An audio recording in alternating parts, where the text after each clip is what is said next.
नमस्कार, मी सत्यभामा माझ्या स्वतःच किचन या यूट्यूब चॅनलवर तुम्हा सर्वांचे मनापासून स्वागत करते। आज आपण पाहणार आहोत झटपट असा तयार होणारा हिरव्या मिरचीचा लोणचं। त्यासाठी इथे मी पाव किलो हिरव्या मिरच्या घेतलेल्या आहेत। पहिल्यांदा आपण मिरच्या स्वच्छ धुवून घ्यायच्या आणि नंतर त्याला आपण कॉटनच्या कपड्याने पुसून घेणार आहोत। मिरच्या एकदम कोरड्या करून घेतलेल्या आहेत आणि मिरच्यांची देठे काढून घ्यायची आहेत, म्हणजे लोणचं जास्त दिवस टिकतो। आता आपण मिरच्या कट करून घेणार आहोत।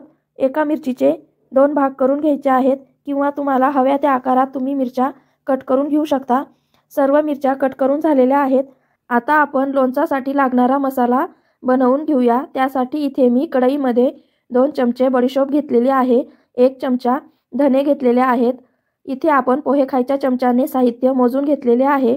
तसेच 1 चमचा जिरं घेतलेला आहे आणि 2 चमचे मोहरी घेतलेली आहे। तुमच्याकडे जर मोहरीची डाळ असेल तर तुम्ही मोहरीची डाळही वापरू शकता।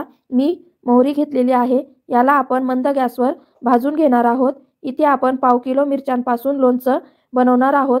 त्याच्यासाठी लागणारा मसाला, त्याचे साहित्य आणि प्रमाण सांगितलेले आहे। तुम्हाला जर लोणचं जास्त बनवायचं असेल तर तुम्ही हेच प्रमाण वाढवून घेऊ शकता।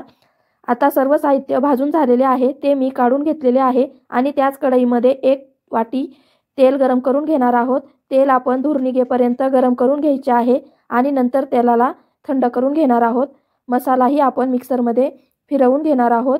एकदम जाडसर अशी भरड बनवून घेतलेली आहे। आता आपण याच्यापासून लोणचं बनवून घेऊया। तेलही छान गरम झालेले आहे। तेलालाही आता थंड करून घ्यायचे आणि नंतरच आपण लोणचामध्ये वापरणार आहोत। लोणचं बनवत असताना गरम तेल वापरले तर लोणचं लवकर खराब होतो, त्यामुळे तेलाला थंड करून घ्यायचे आणि नंतरच वापरायचे आहे। आता इथे मी हिरव्या मिरच्यांमध्ये अर्धा चमचा हळदीची पावडर टाकून घेतलेली आहे आणि 3 चमचे मीठ टाकून घेणार आहोत। लोणचं बनवत असताना मिठाचे प्रमाण थोडे जास्त वापरायचे, म्हणजे लोणचं जास्त दिवस टिकतो। इथे मी पाव किलो मिरच्यांसाठी 3 चमचे मीठ वापरलेले आहे। आता आपण याच्यामध्ये जो मसाला मिक्सरमध्ये फिरवून घेतला होता तो टाकून घेणार आहोत आणि इथे मी अर्धा चमचा लाल मिरचीची पावडर टाकून घेतलेली आहे। मिरची पावडरने फक्त लोणचाला लाल असा कलर येईल।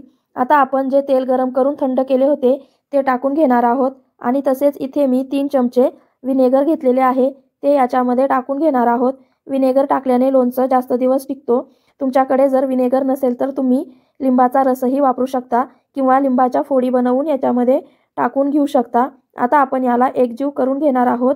चमचमीत असा हिरव्या मिरचीचा लोणचं बनवून तयार झालेला आहे। हा आपण एखाद्या कोरड्या भरणीमध्ये भरून ठेवणार आहोत। 2-3 दिवस झाले की लोणचं छान मुरल्या जातो आणि चवीलाही एकदम छान लागतो। एखाद्या वेळेस भाजीला काही नसेल किंवा साधे वरण भात किंवा साधी खिचडी बनवलेली असेल तेव्हा हा लोणचं तोंडी लावण्यासाठी वापरू शकता। एकदम छान लागतो।